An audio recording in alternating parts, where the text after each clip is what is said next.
Rain has a way of transforming the night, cloaking the world in shadows and muffling familiar sounds until even ordinary streets feel unfamiliar.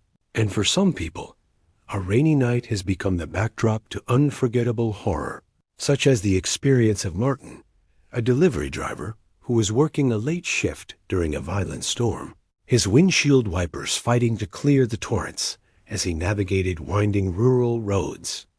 When he saw a lone woman walking along the shoulder of the highway in the downpour, drenched and staggering, and out of instinct he pulled over, rolling down his window to ask if she needed help. But when she turned her head toward him, her face was pale, almost translucent, and her eyes reflected none of the headlights, hollow and unblinking. And before he could react, she let out a sound that was neither scream nor voice, but something inhumanly deep. A guttural vibration that made the inside of his car rattle, and Martin floored the gas pedal, splashing through puddles as his heart pounded. Yet when he glanced at his rearview mirror, he saw her standing in the middle of the road, somehow dry now, her hair flowing upward as though the rain fell around her, but never touched her. And though he tried to dismiss it as exhaustion, for months afterward, every time he drove that road on a stormy night, he felt the urge to speed past, unable to forget her empty eyes. Another story comes from Claire, a nurse who worked at a small-town hospital and had been called in unexpectedly during a late-night thunderstorm. And while driving through back roads, she came across a stalled car on the side of the road, its hazard lights blinking weakly. And though nervous, she decided to stop thinking perhaps someone was injured. But as she approached the vehicle with her flashlight, she realized it was empty. The doors unlocked the engine, still running, the rain pelting the roof in heavy bursts. And just as she leaned closer to check the interior, she heard someone whisper her name directly behind her. Clear despite the roar of the rain, and spinning around, she found no one, only the forest swaying violently in the storm. And then, with her heart in her throat, she saw movement in the back seat of the car.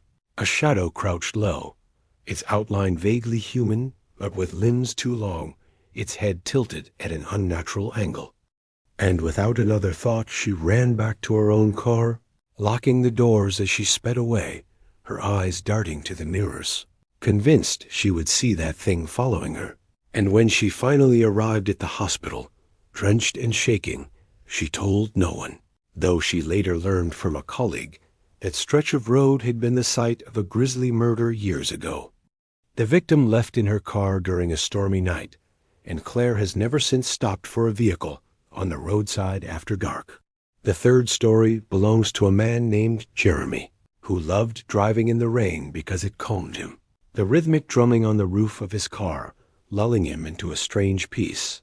But one particular night, he found himself regretting that love when, during a late drive through wooded backroads, his car's headlights picked up what looked like a child standing barefoot in the middle of the slick asphalt, wearing a soaked nightgown, her hair plastered to her face, and slamming on the brakes.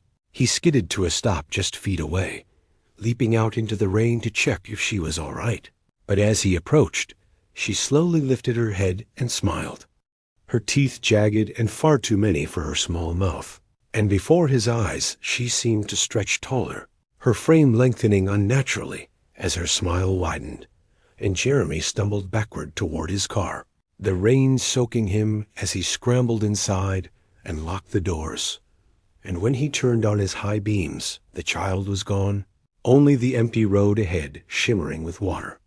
Yet as he tried to drive away, his car lurched violently, as though something heavy had landed on its roof, and the sound of nails scraping metal filled the cabin, drowning out even the thunder, until at last he swerved wildly and the weight lifted, leaving behind deep gouges in the paint that no mechanic could explain. And Jeremy never again drove those roads on stormy nights, haunted by the memory of that smile.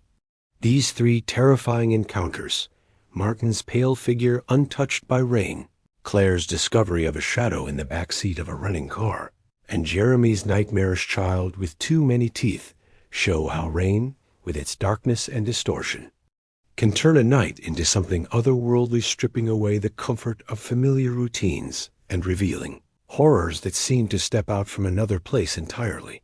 And they remind us that while storms are natural, what sometimes hides within them may not be, for the rain does not just wash streets clean, but seems to thin the veil between worlds, leaving travelers, workers, and wanderers to face things no one could ever fully explain.